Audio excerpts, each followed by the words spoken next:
é sério que você não tá inscrito nesse canal? Aproveita e se inscreve. Tipo, pra diminuir as chances de eu ter Alzheimer lá na frente, assim. Beleza. Ó, vamos por dados, né? As pessoas estão envelhecendo. Mais, né? A gente vai viver aí, tranquilamente, acho que daqui a uns anos, a média vai ser 80, 90 anos, tá? E pode ser até mais. Ok, algumas demências da idade já vão ocorrer. Quando a gente está falando de Alzheimer, é a pessoa esquecer da história dela, muitas vezes.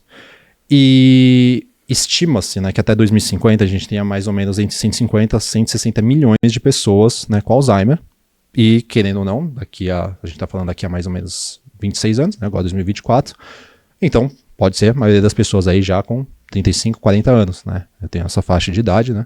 Então, assim, por isso que a gente tem que se preocupar, né, de trabalhar ao máximo os fatores protetivos. Quais são fatores protetivos? E isso fica aqui de recado para muita gente que tem que tomar muito cuidado, que é o sono, que é um fator muito importante, porque sei que vai vir pergunta do sono aí, então eu só vou dar uma palhinha primeiro. Então, 1/3 da nossa vida a gente passa dormindo, né? Cerca de 7, 8, 9 horas como adultos, né? Crianças precisam de mais, adolescentes precisam um pouco menos, mas também precisam de mais. Mas a média para os adultos aí acima de 18, 20 anos vão precisar ir em torno de 7 a 9 horas. Então 1/3 da nossa vida passamos dormindo. Horário que a gente dorme, a qualidade desse sono, se esse sono é interrompido muitas vezes, a quantidade de tempo que a gente dorme, já é um fator de equilíbrio que nosso organismo passa. E lá, né, durante as fases de sono, a gente tem todo um trabalho que o nosso cérebro passa e ele precisa passar por aquilo porque é só um momento que ele consegue passar é durante o sono. E ali, justamente, é onde existe uma limpeza, onde alguns fragmentos, né, de beta-amiloides são reduzidos. E começa, né, esse processo que eu falei, né, degenerativo, ser aumentado depois do 25, 30, porque os nossos fatores antioxidantes naturais são reduzidos. Então, aí vai mais uma proteção. Fatores antioxidantes que ajudam, ou seja, aí que entra bem minha parte, né, de nutrir o nosso neurônio.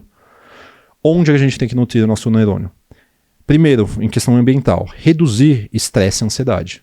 Porque, querendo ou não, é o mal do século XXI, né? Estresse e ansiedade é algo que a gente tem que entender que as pessoas sempre vão ter, né? E depois a gente disserta mais esse assunto, porque ele é complexo, mas que nós temos que ter uma balança, porque sempre vai haver um certo estresse e ansiedade na nossa vida. O que a gente não quer é de uma forma disfuncional a tarefas que a gente faz. E muitas vezes o tratamento que muitos buscam é só a parte medicamentosa, para tentar inibir, né, que a coisa se continue.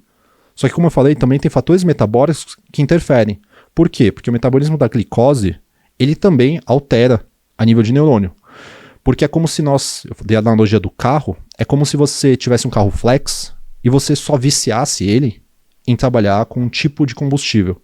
Por exemplo, com gasolina. E quando você abastece com álcool, ele não reconhece aquilo, ele não sabe identificar aquilo direito.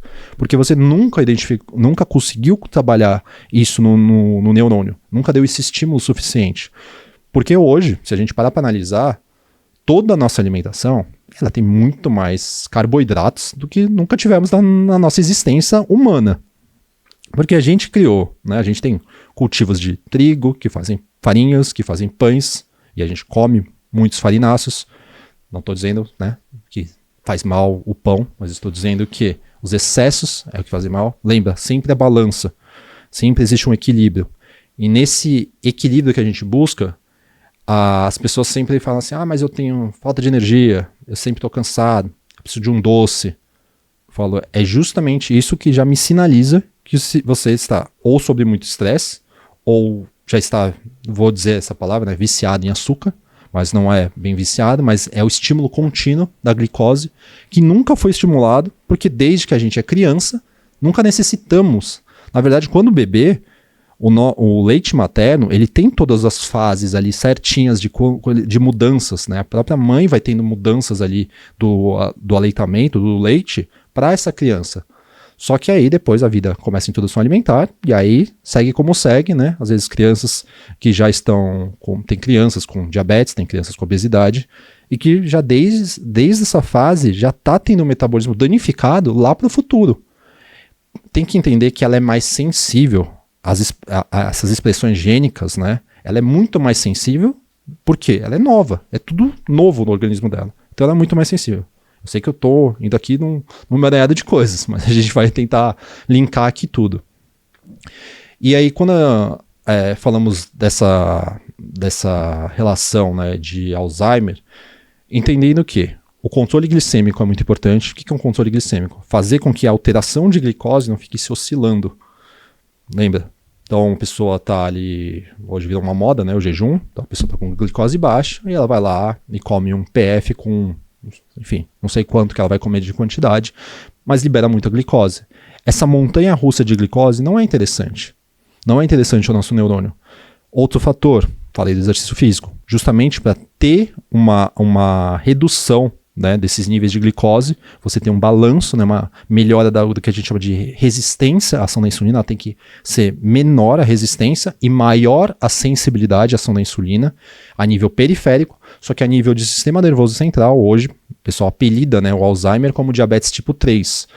Mas a gente não pode simplificar.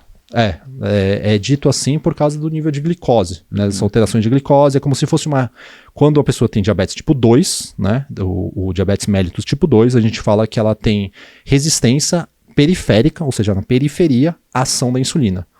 Diabetes tipo 3 tem um apelido que alguns cientistas dão para resistência à ação da insulina a nível cerebral, porque a gente também tem insulina a nível cerebral. Então, um dos fatores muito agravantes, que agravam bastante, né, é a pessoa ser diabética ou ter muitas oscilações de glicose ao longo do dia. E como o nosso organismo vai envelhecendo, e o que as pessoas entendem aqui, não tem o que fazer. Nós nunca estaremos tão novos quanto hoje. Então, é um dia para começar, né? Espero que vocês não estejam comendo aí um bolo agora, mas tudo bem, se tiverem, mas amanhã já dá para mudar. Então, a gente tem que entender que esse é um dos maiores fatores, o sobrepeso e a obesidade, porque a alteração ali já vai, metabolicamente, já vai ser ruim, porque quero que as pessoas entendam que o que chega pro cérebro é o que meio que tudo que já está na corrente sanguínea, tá? Só que o cérebro é safado, né? Ele gosta da sensação. Então é claro que os receptores da língua, quando a gente come um doce, quando a gente come um alimento hiperpalatável, que muitas vezes a associação de carboidratos e gorduras é muito mais estimulante a nível de prazer pelos receptores da língua pro cérebro do que você comer um brócolis e um frango. Com certeza. E pense que na natureza mesmo, eu tô dizendo, né? A planta aqui, a natureza não tem tantos alimentos disponíveis da forma que a gente come hoje. Entende? Então, e esse gene, né, que eu falei, o ApoE4, é um gene antigo. É um gene muito antigo. Que está aí nos períodos evolutivos, né, é o que se estima, né, há muito tempo. Então, o que a gente está fazendo é muita alteração mais a nível ambiental do que aconteceu e nunca temos essas alterações de vias metabólicas. Então, você falou de prevenção, uma das coisas que considero que é hoje, do que eu mais estudo e vejo uma grande possível prevenção, um tratamento, um auxílio, é a dieta cetogênica. É sério mesmo que você assistiu até aqui e ainda não se inscreveu?